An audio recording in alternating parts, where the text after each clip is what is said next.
I'm Nicole Gurran, Professor of Urban and Regional Planning at the University of Sydney and Director of the Festival of Urbanism, which is run every year by the Henry Halloran Urban and Regional Research Initiative. But before I say another word, I want to acknowledge, of course, that we are here on the beautiful unceded lands of the Gadigal people, and I pay my respects to elders past, present and emerging for their ongoing custodianship of country. And I particularly want to acknowledge the extraordinary leadership of many of the speakers at this year's Festival of Urbanism, including Josh Sly, cultural educator and dancer who kicked the festival off, Jess Herder, who's also on the board of the Henry Halloran Urban and Regional Research Initiative, also a cultural educator and planner, Cullen Gordon, astonishing worker in the Aboriginal housing space, many others, but also, of course, including Jonathan Jones, and those of you who are with us this morning on the extraordinary walking tour through Sydney. Will know what a great privilege it was to hear about country through his eyes. You've given us so much to think about, Jonathan. Thank you. Look, as I said, it's my great honour and joy to direct the Festival of Urbanism, which for those of you who are joining us for the first time will realise is a place for very diverse perspectives, bodies of knowledge. Absolutely, Jonathan, including Aboriginal knowledge, coming together to discuss, to tease out, to learn from each other, to listen, to explore how to face some of the most urgent problems facing our cities, our regions and our communities today. With this year's theme of regenerative urbanism, we were given the extraordinary metaphor from Jonathan today of country in the form of oysters re-enlivening themselves in the very foundations of our colonial buildings as the middens come back to life. I'm sure I'm mangling your story, Jonathan, but it's such a profound thing to think about and to hope for. And it gives you a flavour of why it's so important to foreground artists and creative practitioners. And so it's been wonderful to have such a strong sub-program running across this year's Festival of Urbanism with this program of creative ecologies convened by Kate Goodwin, who I will introduce in a moment. But first, I'd like to hand over to the director, the Sydney curator, senior curator of Art Space, Katie, to say something about the incredible place that we find ourselves this afternoon.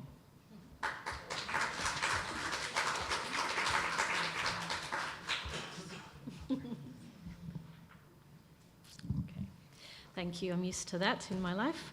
It's lovely to see you all, and good afternoon, and thank you so much, Nicole and the Festival of Urbanism team for partnering with ArtSpace on the event today. It's really a pleasure to welcome you all here to ArtSpace, which some of you may not be so familiar with, so just bear with me while I give you a little bit of context. We're a not-for-profit contemporary art space, a cultural partner, a community resource, and located on Gadigal land. This building that we have the privilege to work in and to create in has recently been transformed through really an incredible renewal project. And the themes of today's discussion, and I'm going to read Reclaiming Tomorrow, Artists' Visions for a Regenerative Future, are really particularly resonant with our mission and our history, actually. So I want to particularly welcome our colleagues and friends on the panel today. So Kate Goodwin, Anne Loxley, I've seen people in the crowd, Kat Jones, I know you're there somewhere, and Barbara Flynn. And also to Jonathan Jones, an artist who is actually very dear to ArtSpace. His magnificent collaborative project, Untitled transcriptions of country, was the inaugural exhibition that really launched art spaces, revitalised spaces, and really to huge, huge acclaim.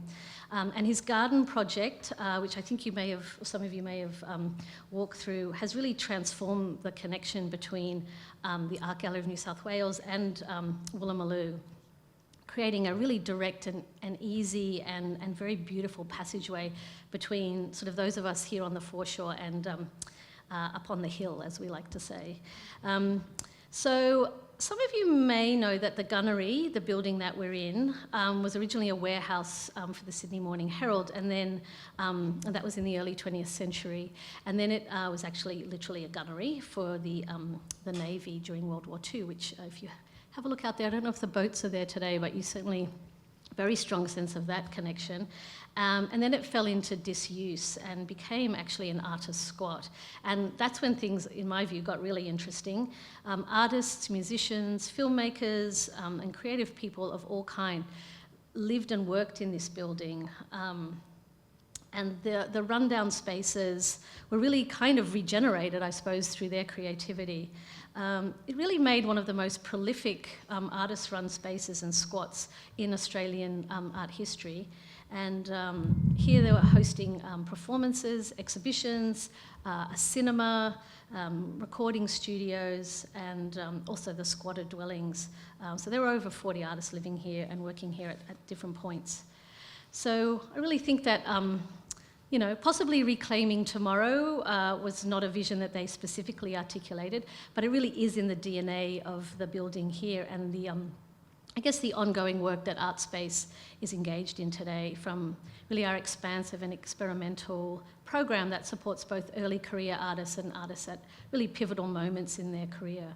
And, we're looking also we have 10 rent-free artist studios, which is really, really rare in the middle of a sort of the urban centre here, and along with community engagement programs and our public archive and really extensive public programs. So, it really does seem like a great synergy. So thank you, Nicole, for suggesting collaboration. The event today is really close to our mission and our hearts, so we're really delighted to welcome you all, and I can't wait to hear what our panellists have to share with us today. So thank you very much.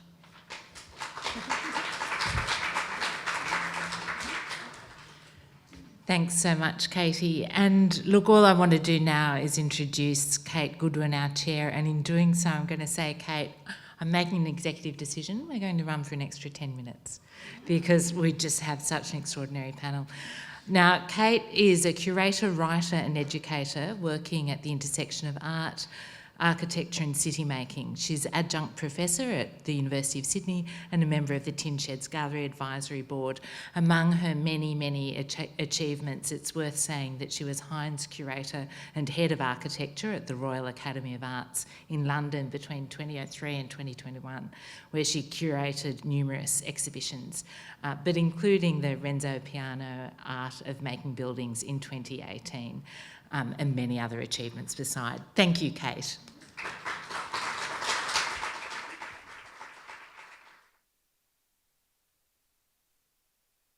don't want to sit up here alone. Come on. And thanks. So we've got an hour. We've got 58 minutes. I'm on the clock. Thank you. Please sit.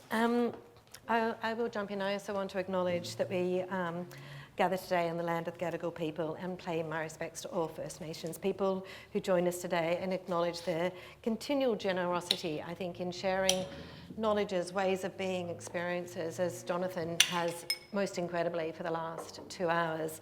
And I feel that we are incredible beneficiaries of that, and I'm humbled every time I hear these stories that are shared despite kind of what has been endured and the injustices.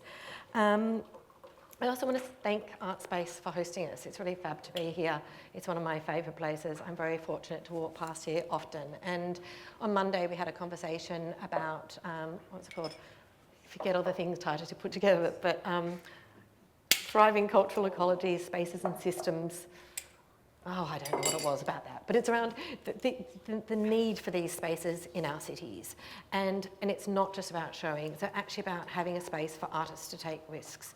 And the studio spaces, there is stuff that has happened here that would not, in the arts world, that would not have happened without that kind of space. A year-long secure tenure, places where the outcome isn't defined. And I think this is something about art, is that you go into it, you step into a process, and you don't know what's going to come out, and you don't demand something to it.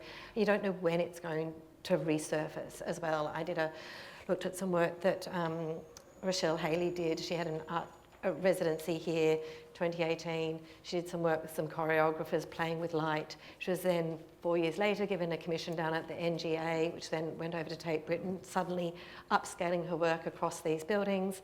And that work she'd done back here started to echo and comes in. And I think it's really hard. You can't put it on the bottom of a balance sheet of when it's going to come out, but it comes out. There's a whole lot of stuff. I think we talk around the importance of these spaces, and that was Monday's thing. But today we're going to sort of revert the conversation, and it's about the focus on artists. And you'll see that there's no planners on the panel. Apologies, I'm an architecture graduate. Hopefully there's some planners in the audience, and actually that we've got artists here to be able to speak to these issues and conversations.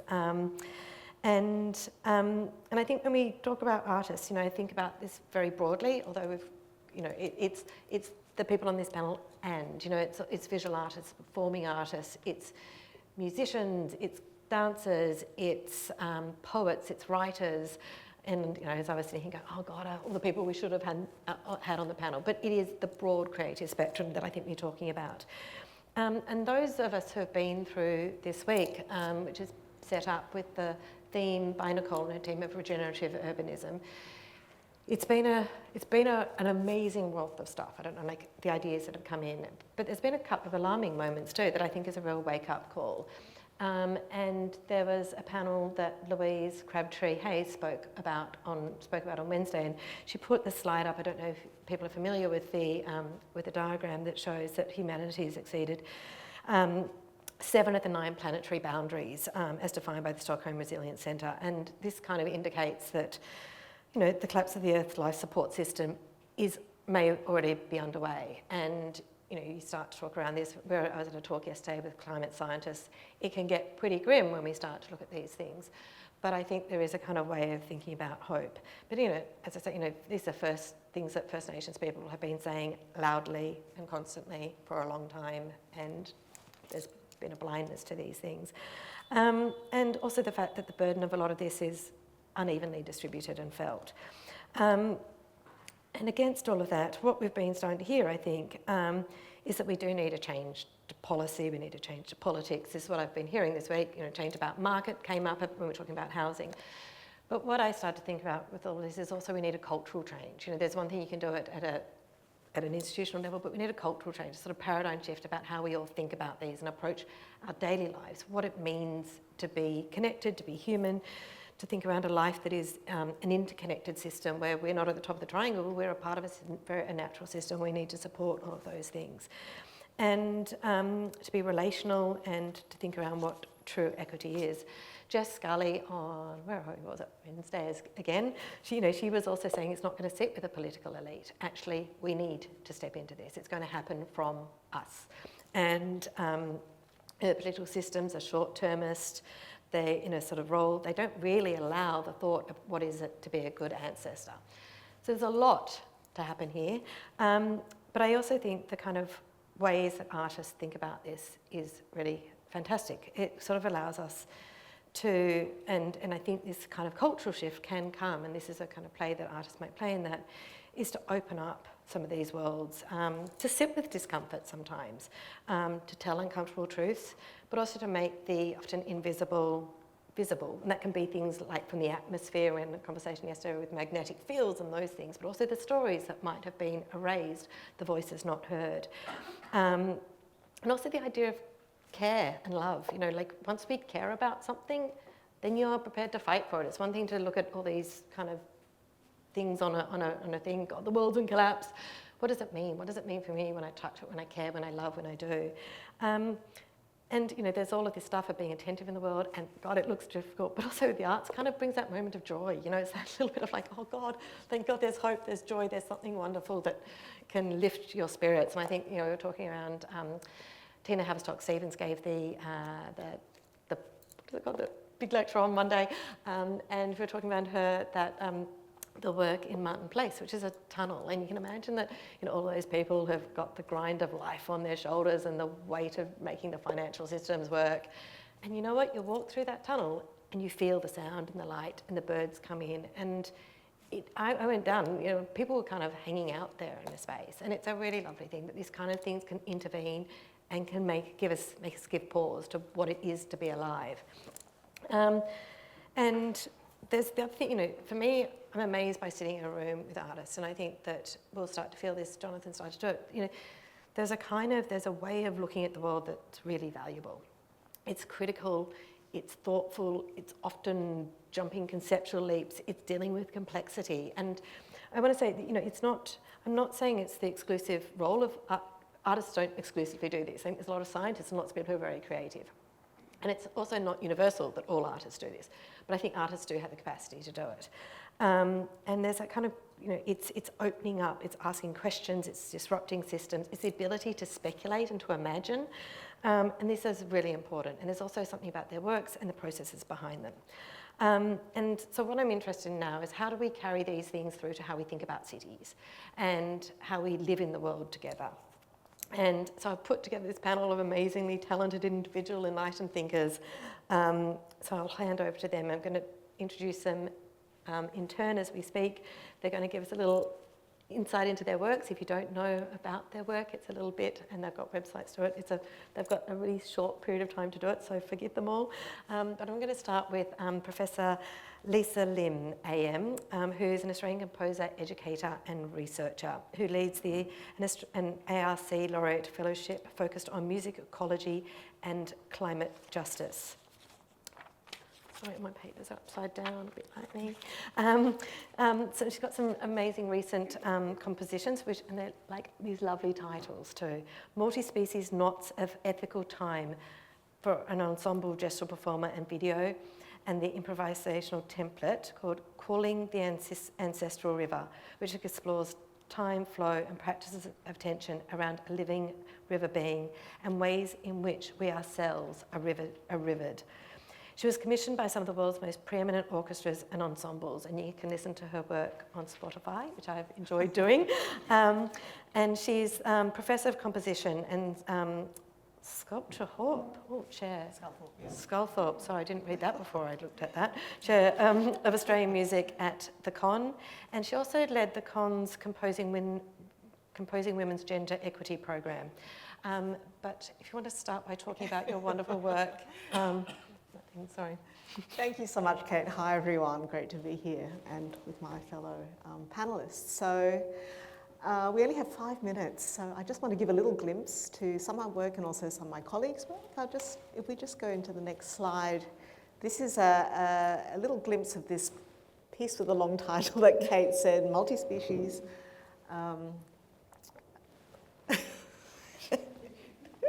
So I'm just like, Multi-species knots of ethical time, yeah. What you can see there is a collaboration with a river. It's a river in Switzerland called the Eigental Rumlig, and the musician there, Winnie Huang, she's dipped her violin into the river. And in fact, the force and flow of the stream of the water is strong enough to bow and to sound the strings of the violin, which makes this really haunting Aeolian drone effect. And so, you know, the work is really part of a whole kind of evolving area of work, which is around personhood of rivers and the rights of nature. This is work which involves, well, lawyers, ecologists, scientists, and also artists to really bring into presence this idea that something like a river, but also other sort of ecosystem and beings with sentiency, that they are alive as we are alive. And so here with this work, we really tried to bring this experience that the river is playing the violin and the musician just as the musician is playing the river. We touch the river touches us. We listen to the river is listening to us. And so this aspect of presencing and relationality with the more than human. Perhaps some people have read this marvellous book published fairly recently by Robert Macfarlane. Has anyone read Is a River Alive? Highly recommend this beautiful book in which he travels with a number of rivers through Cambridge and Ecuador and India and Canada. And these are some of the places where this whole area of work around the personhood of rivers, this legal protection of the river, not only as a kind of extraordinarily important ecosystem that one has to protect its biodiversity, but that they are, of course, themselves ancestors, and of course, all First Nations, cultures state this over and over again. At the end of the book, he says, there's a very moving part, after all these travels, he says, I am rivered, river is me, yeah? And so I'm really interested in the way, I was going to do this whole listening exercise, but we don't have time. How many people have a river in their lives now that you visit? Oh, beautiful. And how many people have a river in their childhood? More people. That's kind of interesting, isn't it? Yeah. And one of the things that we see over and over again is that our experience of real rivers, real, kind of natural beings, also allows us to imagine and to travel to imaginative spaces, to shift states of being. The river teaches us things. There's a knowledge about flow. There's perhaps a knowledge about intermixing. We can't even conceptualize these things without the presence of the river. And so entering into that relationality, it does mean slowing down, it does mean listening, it does mean paying attention. And these are the methods, these are the pathways that we find over and over again in different cultures and traditions. And of course, clearly in Australia, amongst First Nations country, culture. And so, and this is kind of at the basis of also the work that I do. Probably running out of time, but I also wanted to quickly show a little video. It's the work of a colleague of mine, Vic McEwen. He's part of this ARC Laureate project as a postdoc. He's also the artistic director of CAD Factory, an interdisciplinary company working with communities in regional New South Wales. And this little trailer really is a call for this attention, for this listening, to enter into this relation with specifically the river, the Murray-Darling River at Menindee. So this is a call from Barkinchi elders, Auntie Barb Quayle. So it's a little 2-minute video that I wanted to show just to give a flavour of some of the work.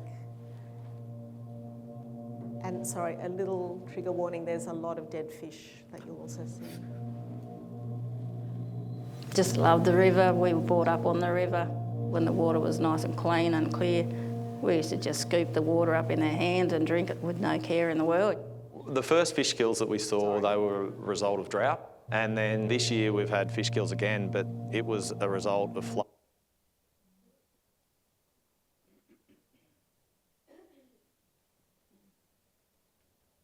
Hopefully that will shift in a second. It's a beautiful picture. Yeah, we're really resting with the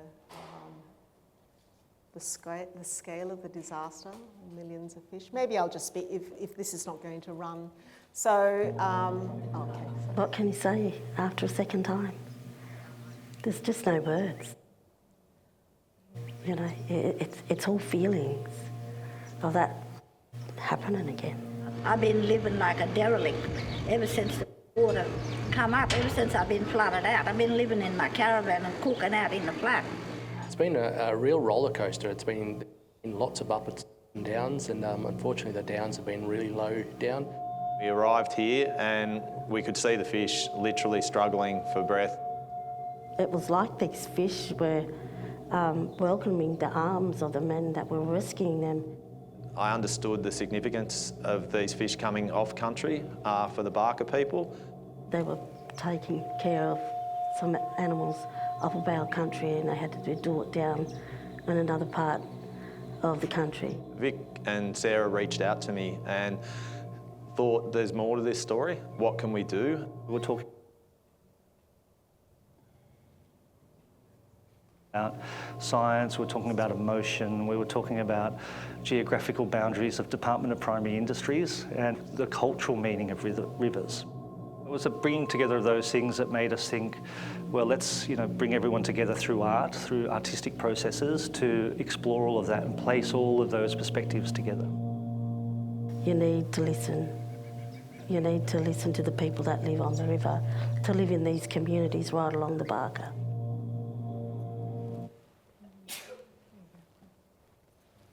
Thanks. Beautifully said, isn't it? We'll move straight on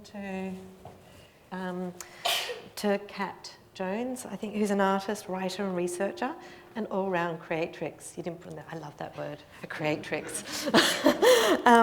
Whose work explores internal and external landscapes and processes of transformational change, and very much often bringing together the arts and science. She's going to talk a little bit about her work, so I won't describe it, but often she also works with writing, which with the creative, the critical, and the kind of scientifics in publications. She's the recipient of Creative Australia Fellowship focused on human-plant relationships.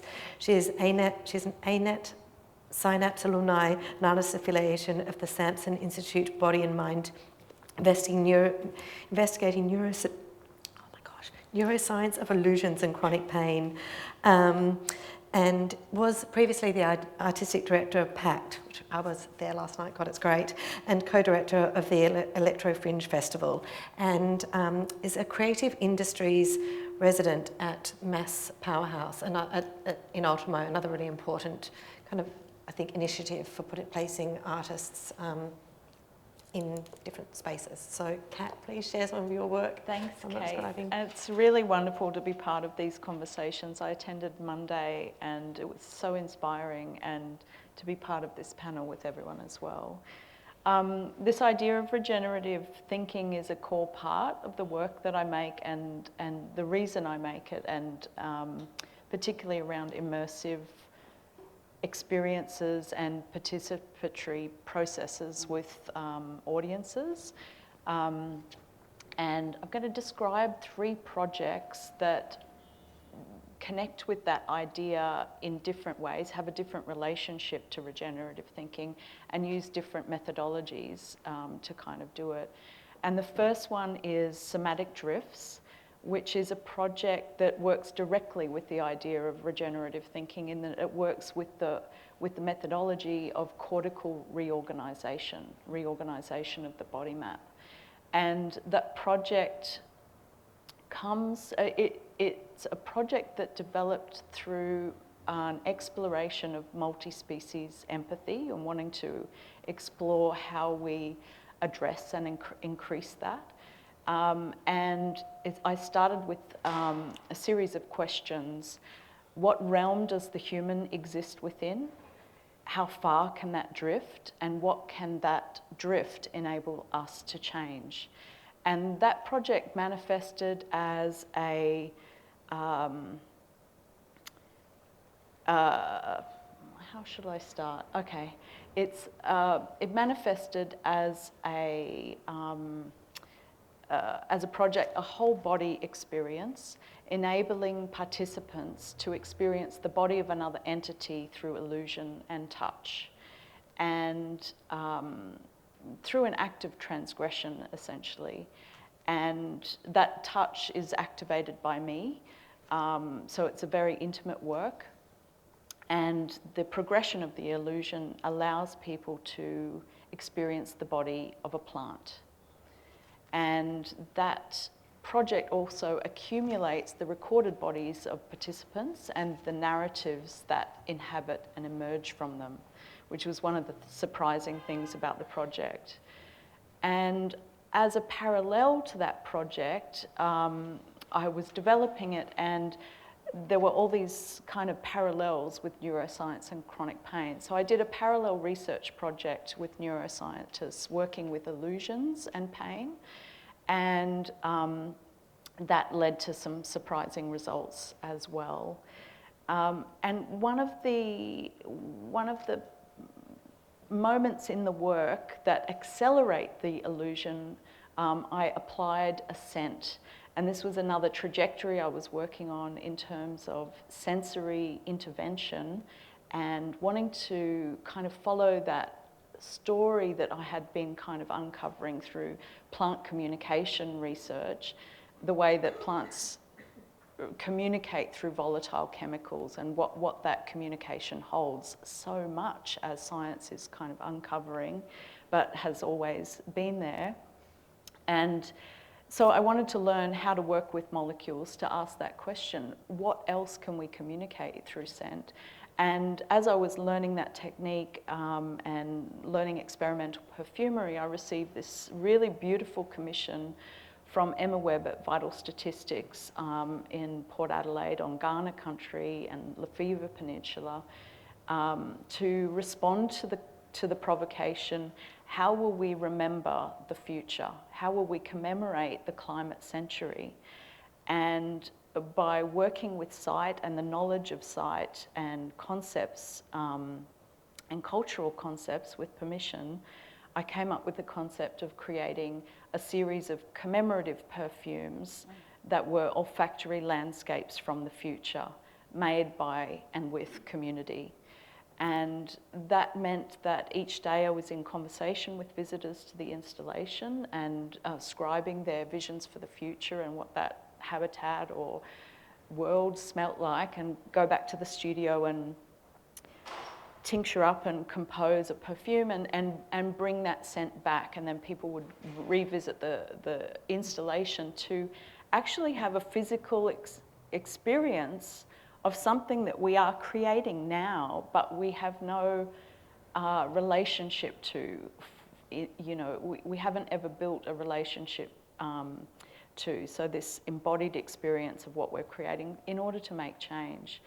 And that became a collection of visions for the future and the series of perfumes that became a boxed edition that was gifted back to that community as well.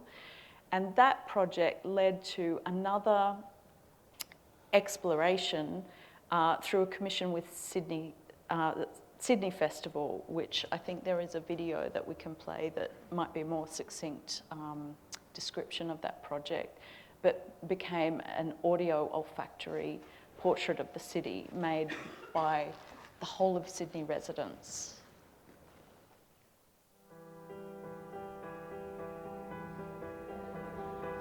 Scent of Sydney is an installation where we've tried to kind of capture the cultural identity of Sydney through the sense of smell, but really by talking to a range of people, including audiences. So we're taking audience contributions and accumulating stories and ideas around Sydney based around 5 key themes. So competition, extravagance, landscape, resistance, and democracy. Landscape, land, or we call it narang, is everything. It's sort of part of us, and we're part of it. All our information, if you track it back, always comes back from the land. Like the bellbirds, they tell us that this is under pressure. If you can use your imagination, even at your worst, to take yourself to another place, there's a sense of freedom in that belongs to each and every one of us that no one can take. It's free, you know, it's non-violent, and it's a fight, I guess, against the powers that be that sometimes you have no other control over. That's the strongest form of resistance.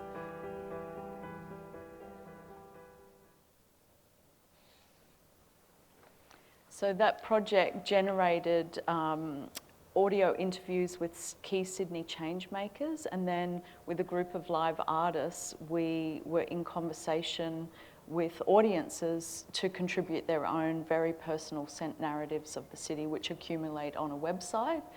And you know, one of the things was we scaled the intimacy of a one-on-one conversation to reach an audience of over 4,000 people. And from some of the feedback we got from people was that it generated new relationship with the city and people's identity with having a role in forming the identity of the city and what it can change. Beautiful project. Thank you for sharing that. I'm going to hit you with more wonderful things. We've next got Anne Loxley, who is a curator who specialises in collaborating with artists and communities to creatively address significant issues. Sorry about the having to do this, of turning around. She's Executive Director of ACE since 2020, and she was previously Senior Curator of C3 West at the MCA, which many of you may well know, the kind of incredible legacy of projects that have come out of that, where she developed innovative ways for artists to collaborate with communities, businesses and non-arts organisations to address some of these really pertinent issues that they wanted to express. And some of that work has been evidenced in a book that she co-created with Bear French called Civic Actions, Artists' Practices Beyond the Museum. She's also Deputy Chair of the City of Sydney's Public Art Advisory Panel, member of Western Sydney Arts Alliance Working Group, Western Sydney Women's Leadership Network and the Sydney Cultural Network, sorry. But like, I know you do raise your eyes, but actually these communities of conversations are really important. And so it does sound as though I'm like running through things, but actually I think, yeah. Oh no, does thanks, sound that. Kate. It's weird. It's just weird, isn't it? It is, but I think it's great. Thanks. So I've had a lot of great talks with Kate, and I've been working as a curator for, it's closer to 40 years than 35, and over that time I have become really a zealot that the best art involves, of course, great artists and community. And I think, I've gone more and more towards community as I've worked on, because that's where I find the most hope. So that's why it's got this name. And I want to pay my respects to all First Nations people, past, present. I want to also say sorry, this is heavy duty content. And Jonathan, you can walk out of the room if you need to, but I know you're a strong man. So this is a project that I had the great privilege of working with the Blacktown colleagues, the Aboriginal community of Blacktown, including the traditional owners, the Darug, and Blacktown Aboriginal communities. And also, of course, it's a thing of great significance for all First Nations, because the Native Institute began the stolen generation policy of this country, and Blacktown was the second home of it. And when C3 West came into this project, which was about 2013, we were just stepping into decades and decades and generations of work by the community to address this place and its terrible histories and people's hard stories, and it was very upsetting. And this is a great example of the resilience of First Nations people and the brilliance of artists, and also the willingness of community to walk alongside people on difficult journeys. And this is just a very beautiful thing we did, headed up by Leanne Tobin. It starts here now. I never get over the forgiving attitude of First Nations people and the openness to, bring you in. And so on this day, for Leanne and for all of us there, we started again, and following protocol, First Nations, Darug women first, then Aboriginal women from around the place, not non-Darug, and then the non-Indigenous people, and then the same for the men. And when everybody reached the middle, putting their gum leaves on,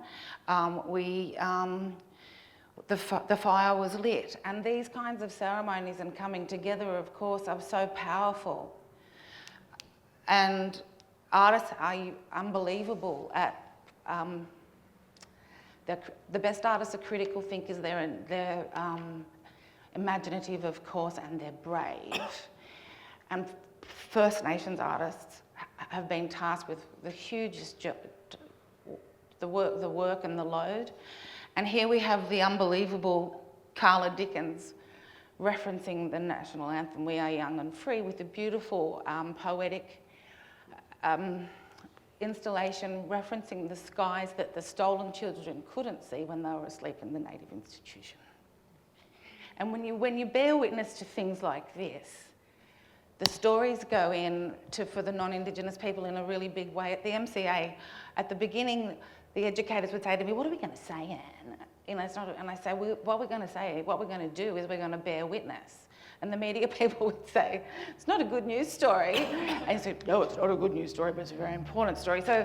And then as time went on, everybody got better at talking about it, and artists help us find the words to stay in those difficult spaces and to talk in a positive way.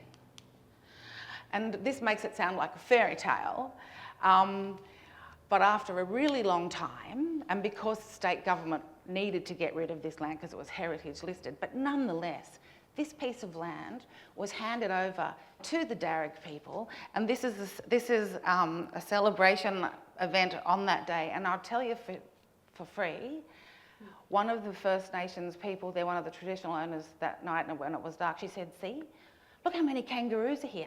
And for the First Nations people, and I believe it, they are the old people. So all the old people came in the form of real kangaroos to celebrate the living people and what was achieved. So now I'm at Arts and Cultural Exchange in Parramatta, and it's actually working with these incredible women, the women from ACE's Multicultural Women's Hub, that's turned me into a kind of psychotic community fangirl. And it's because when I sit in a room with these women, their comments on the world politics are so much smarter than the most serious current affairs show on TV. They're so smart. Like, why are they not on TV? Why do they not occupy the mainstream? And this is actually our mandate at ACE. We envision a world where the mainstream is flooded by the voices of people experiencing marginalisation right now. And this is a recent project with the one and only Paula do Prado, who was born in Uruguay and who came here at the age of 7. And I have to say what she says about herself because it's so poetic. Her art practice surfaces the intersections of her West African, Bantu, Congo, Iberian and Chiruan ancestral lineages, her practice-led research, and I think this is why community, if you value community in your work, why it's so powerful. Her practice-led research is indivisible from her cultural and spiritual practices, her family and community relationships. The thing on the left was made together with the sort of conversations I'm talking about. And I asked Yaman Fayed, my colleague who produces this program, like, what's the thing about everybody making it together? But we all know from First Nations sitting around together, especially doing textile things, it's just like a medicine of the highest order. But it's a very, all the ancient knowledges, it's a cross culture. So that is a thing they all made together. Oh, how do you do this? I'll get there. Now this is wonderful Dua, who is from Iraq, and you just learn all the time with these women. The paisley, of course, we think of as an Indian motif, but it's Islamic as well. You find it in the mosques. This is a celebration, well, really, she was going to stop at the end of the maroon rim, but Paula pushed her and she made this really beautiful thing. I don't know why this resonates with people, but I am doing some work for the mental health facility at Westmead, and what we keep finding is pink and mauve are really good for people. So maybe it's, I'm being really hippie today, maybe it's some vibrational energy thing. This is my favourite work, and this is, I think, why I decided community is at the heart of the best art. Because how crazy does it look, but how absolutely beautiful and mad, but like commanding. And this is by a lady who is from Lebanon. And if you know any Lebanese people, as we do, they don't rate the pine nuts we can get in Australia. They're all from China. The really good pine nuts are from Lebanon. And this lady, Najat, pine trees and harvesting the pine nuts was her family living. But this is also, and this is actually a life cycle of the pine nut, but I think it's, one is growing, one is drying. But what I want to tell you also, and this is, I think why I just can't get enough of these women, is this for Najat is also a memory of a hospital in Lebanon where people were treated for respiratory illnesses, and the hospital was surrounded by pine trees. And doesn't that just sound like the best way to get rid of a horrible respiratory illness? So I just think Dua didn't speak before she came to us. Now she's got all these friends, she's been exhibited at the Royal Botanical Gardens. For all the wrong reasons, women like this are too often marginalised, and you give them a moment and they make everything so much better, especially if you're working with a great artist like Paula de Prado or Jonathan Jones. Thank you.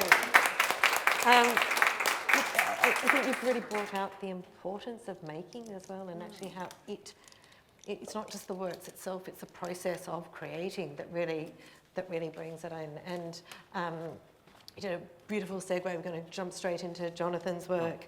And I've been given that we don't have much time. Artist curator, Wiradjuri Kamilaroi, man of Southeast Australia. That's enough. That's it, done it. Brilliant works. Hi everyone. Yeah, I'm Wiradjuri Kamilaroi, so this is my home. I drove down this morning from Bathurst. I recently, like maybe two or three years ago, moved back home so my son could grow up on our river, which is lovely. And yeah, it's a beautiful part of the world. And I think there's something about those, you know, blue skies, those trees connecting with that country and that environment, which is obviously really important for me now as I get old. Where'd that go? Oh, there we go. This was a project I was lucky enough to work on with some of those women from ACE, which was a project that was looking at developing, I guess, a closer relationship between migrant communities and Aboriginal communities and sharing knowledge, which was an extraordinary, again, like real game changer in my life, that was here at ArtSpace, which was really significant. And again, you know, all my projects have tried to sort of think about ways to contribute meaningfully to community, to restore community, which, you know, isn't that hard in Aboriginal world because there's a lot of work to do there. I'm lucky enough to work on ridiculous projects like this, which was at the Australian Hyde Park Barracks. I work really closely with certain aunties and elders and uncles to try and create public artworks. The structure of the public artwork system often means that Aboriginal communities, in particular elders, don't have access points to engage with public art. So I've recently tried to facilitate that. This is with Auntie Julie Freeman. This is a project I was lucky enough to work on a few years ago with the Cowdell Public Art Project. And more recently, this was a project with Auntie Julie Freeman, Auntie Cheryl Davo down the south coast at Bundanon. And again, so thinking about trying to, I think what we've been talking about is that trying to be constantly critical of the space and the institutions and what they mean. And in this instance, you know, why white galleries? It's like so weird. Why did we end up with a white box? Why is that the ultimate space to show in? But what I was really interested in, because when we were talking about this talk and what could happen, I was kind of interested in raising a recent project, an idea that failed, which is down in Melbourne, which on Wurundjeri country. So Wurundjeri people are Managum people. Like Wurrung is the Managum, the white ribbon Managum. And Duri is the little grub that lives inside that tree. So literally the totem for Wurundjeri people is that tree.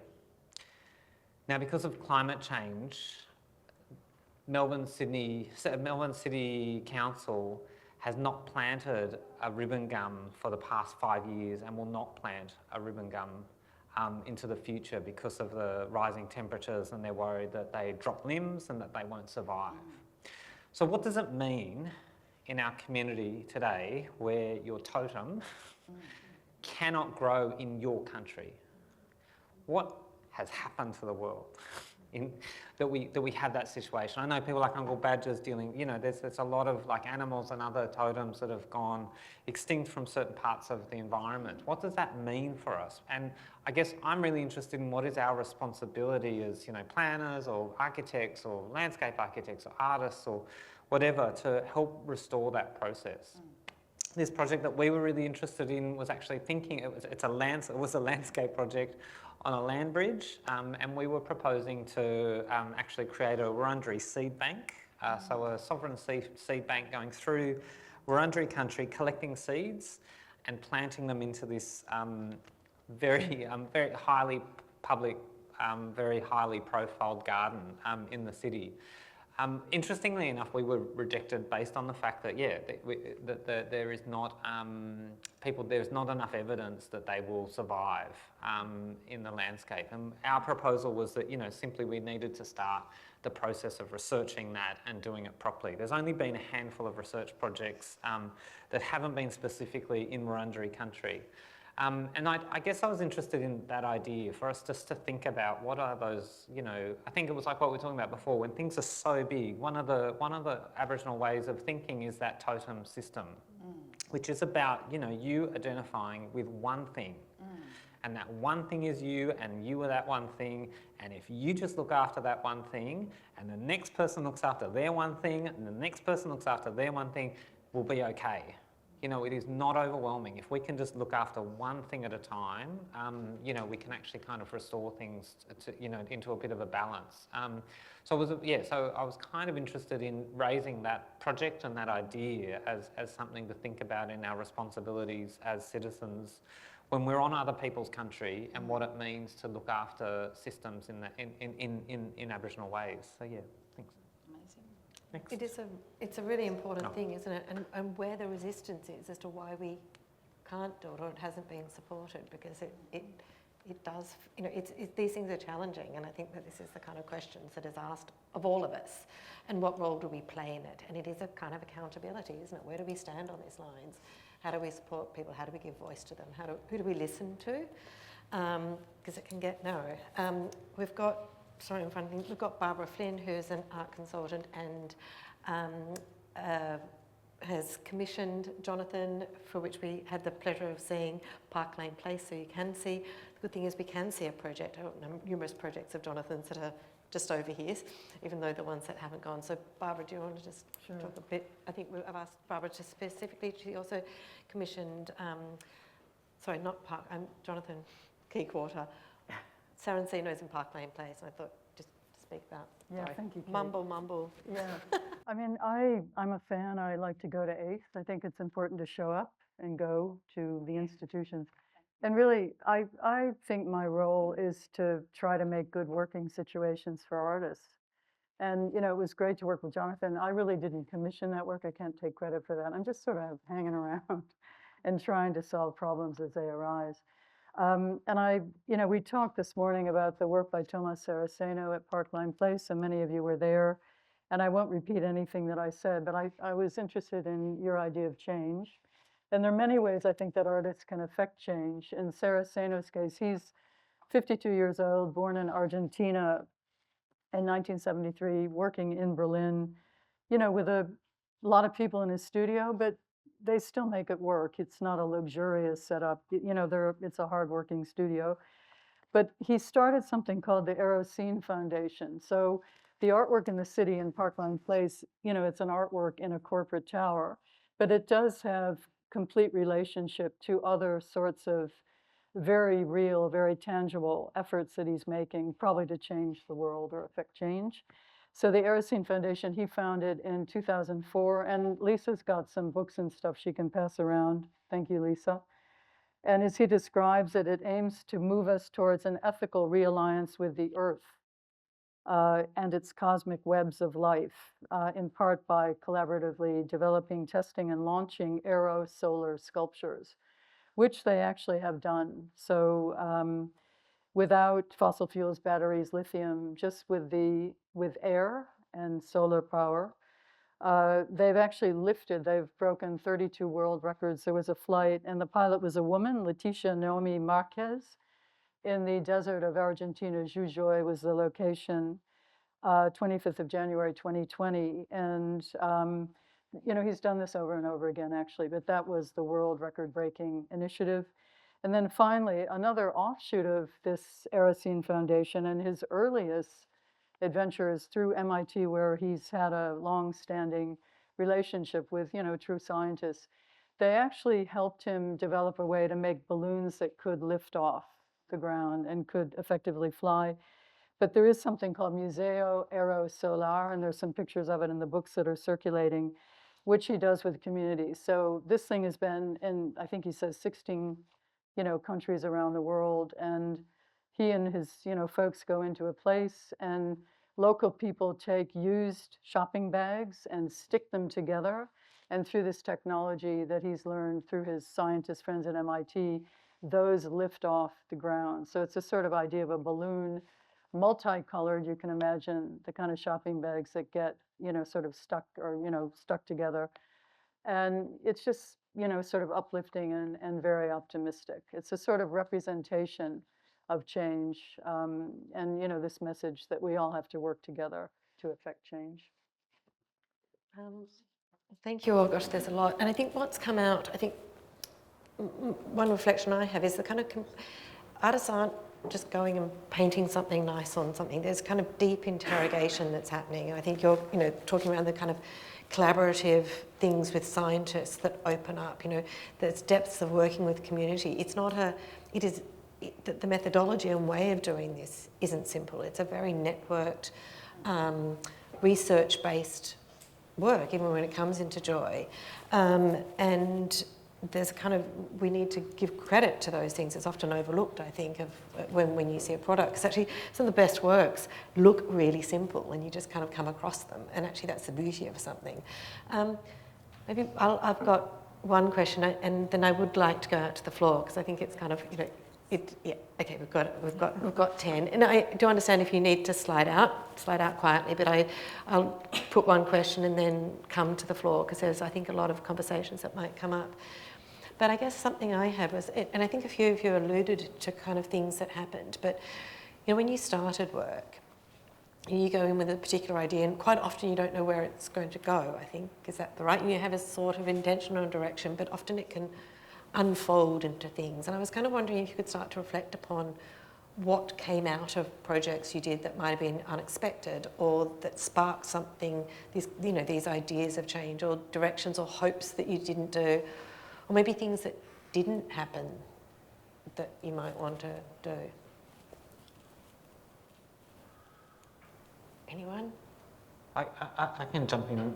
I know, I think it was interesting, the project we worked on together at ACE with the, it's so funny, with the aunties, which now means, we need clarification on which aunties. There was the Aboriginal aunties and the other aunties.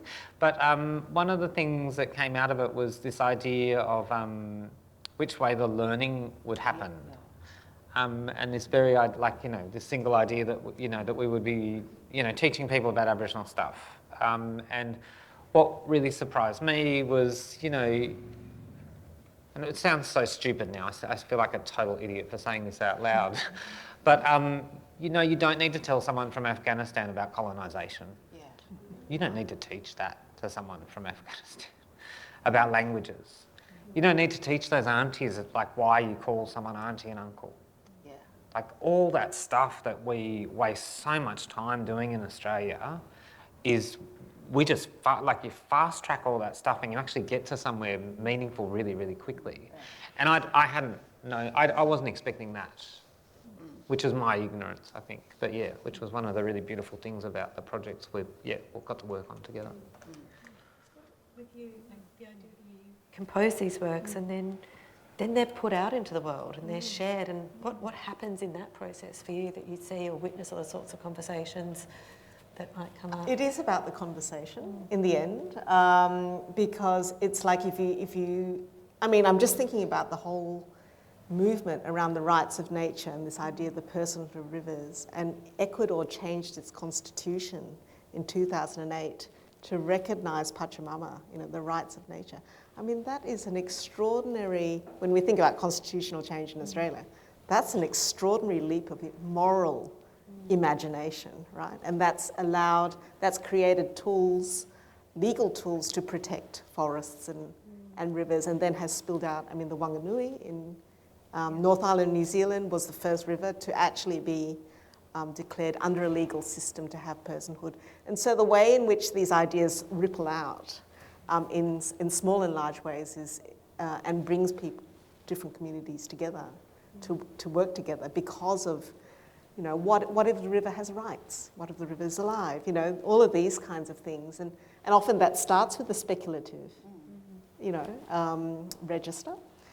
And that's what really gives me hope, The kind of seemingly dumb question, right, can actually lead you into all kinds of areas.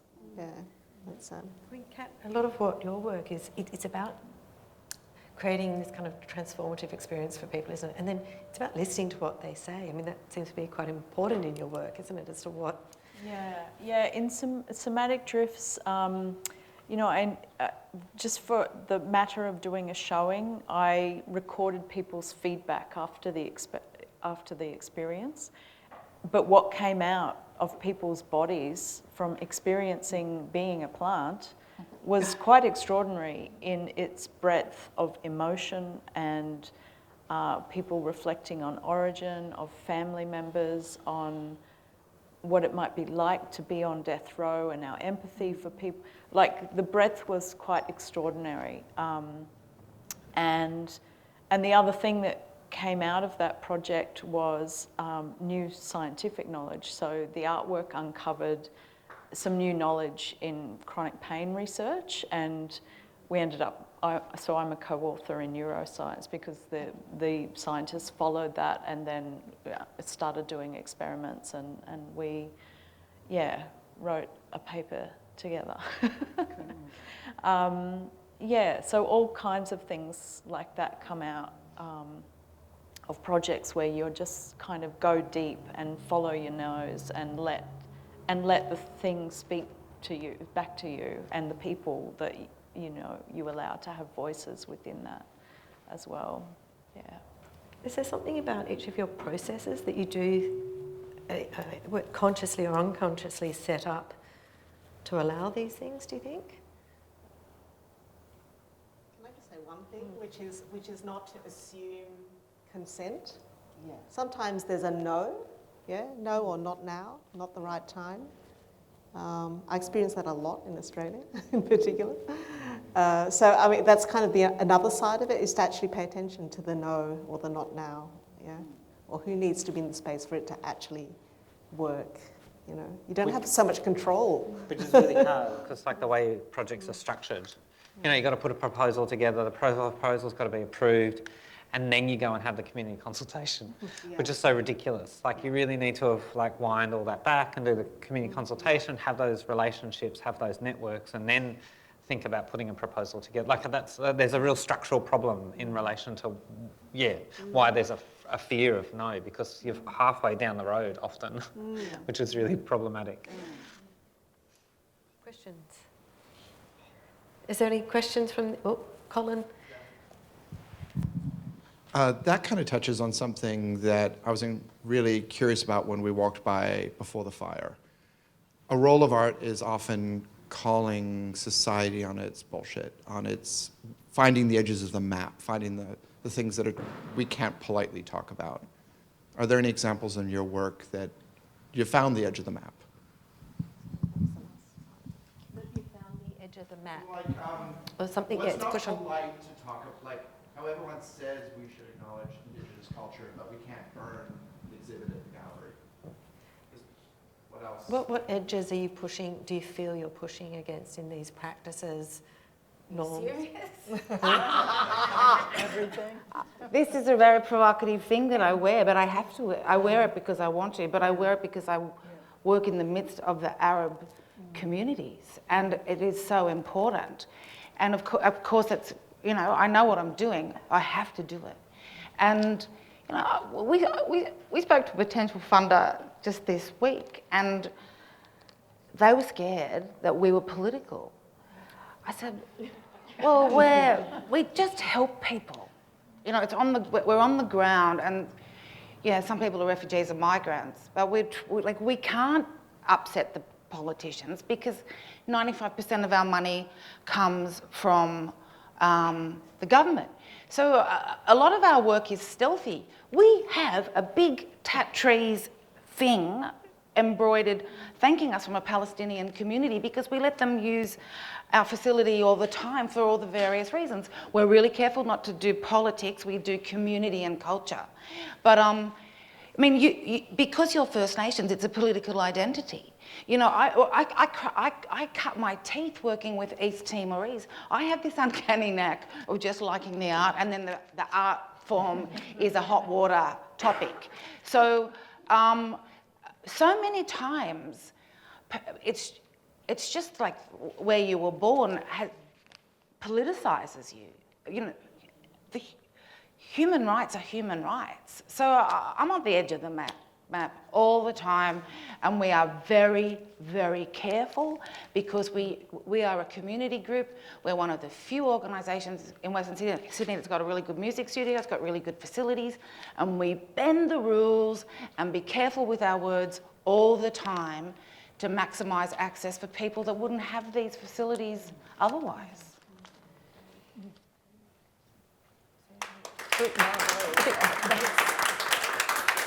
One more question? Do I have one more question if there is any? If not, okay. I think we've got, I've been given the roundup. It's going to be a bit tricky. Okay. So I think if there was, I was going to give you each a final word because actually I think there is so much to say. And sorry, we haven't had more time, but I think at least it sparked the kind of complexity and the fact that the artists, you know, we need to listen. There's so much to be said here. And so I think I'd circulate a pre-question, you know, if there were planners or people thinking about the city in the room, what would your kind of comment to them be? You can take that one. Or else the kind of this idea of, you know, I'm somebody who's about hope too, you know, and actually what do we want to reclaim for tomorrow? So you can take either of those things and maybe they're both one and the same for people. But what is your hope about what we reclaim for tomorrow? Maybe that's a nicer one to end on. Or you can take the politics. Let's start with you, Barbara, okay. And then we'll come this way. Actually, what I was going to say about unexpected, but it's the same thing, reclaim for tomorrow. I've found many times that people have a memory of art that they see, and you touched on that when you were talking about, or standing on the side of Barangol Jara in the gardens, but without any visuals. You know, so there's a great power to just talking about art, and Jonathan also suggested that everyone who heard him talk about remembering Urbanism, just talk about it. No visuals, no plaque. But I think the fact that I often, like maybe 20 years later, will hear about an exhibition I did in New York, or, you know, 2 years after Jonathan finished that work, I run into a stranger who's seen it. So I think that memory is extremely powerful and a very particular power that art has. And I'm always surprised by it. I don't know why. It is unexpected when it happens. Oh. So the prompts are, what message would we give? What would you want to reclaim for tomorrow? Like what's the thing that you would? I think it goes across both though. So because in terms of planning for cities, like leaving space for invention and play, but also truth-telling, and that there is an extraordinary power of transformation available when you mix gravitas and humour, and allow truth-telling and play to be together, and for people to allow themselves to transform, and that artists, you know, have the ability to create the space for that to happen for people and hold space for that to happen between people. Yeah. Tomorrow will be better if we can reclaim an anti-sort of capitalist mindset. And we have to be able to embrace complexity. And every time we're talking about something depressing, we've got to remember that there's kids. So we've got to talk about the climate crisis, but we've got to find hope in the same breath. We've got to embrace complexity. Oh, I don't know, God. Maybe I think sort of centering and sort of just respecting artists and giving a bit of dignity to artists. It's not a great life. It's very undignified at best. I'd like some dignity in my life, and just sort of actually like seriously putting, respecting art and thinking, and like I know funny old John Cowdell always says this thing, like when you think back of like those civilizations, we don't think about like the politicians. We remember those civilizations for the extraordinary creative endeavours they took upon, and what are we going to be remembered for? So yeah. Okay, I'm supposed to end. I was just thinking then that there's sort of a little theme around, like this word tomorrow, to actually really explode and expand out our sense of time. Like tomorrow is not just like if we could stretch our connection to what has come before, and then that there's a continuum, that where we are now is also a bid to that stretch of time in the so-called future. Or even just always was, always will be, that the past is the present, is the future. So to kind of get a bit more of this entanglement around time, yeah. I was going to say something to wrap it up, but actually I think I want the last word to be with the artists. This panel was about putting their voices forward and inviting us to listen. And there's been, for me, and I'm sure for you, 1,000 gems of conversation to carry away. And I know we might have touched upon a lot of stuff. We didn't go as deeply as we might have, but hopefully it's just opened something that you will take away and think about how we live, because how we live and how we make our cities, how we connect to one another, how we relate, how we open, how we listen and hear is everything. So thank you for your generosity sharing these ideas. Thank you all for coming to be part, because we've got to be part of it. And also thank you to Nicole for the festival. One, congratulations for an amazing festival, but also giving space, and the team who have, there is an amazing group of people behind Linda, Greta, Jackie, like the emails that we're getting, like there's an amazing team who make this feel so smooth, and I want to thank them, but also, and to Nicole, to surfacing artists' voices and giving me the opportunity to put these together. It's been really fun. I've learned, and I think it's just cultivated more space for more conversations. And there's more events that happen outside of this final week. Keep an eye on what they're doing. Come back next year. And one final thing, thank you all. So please join me in thanking these amazing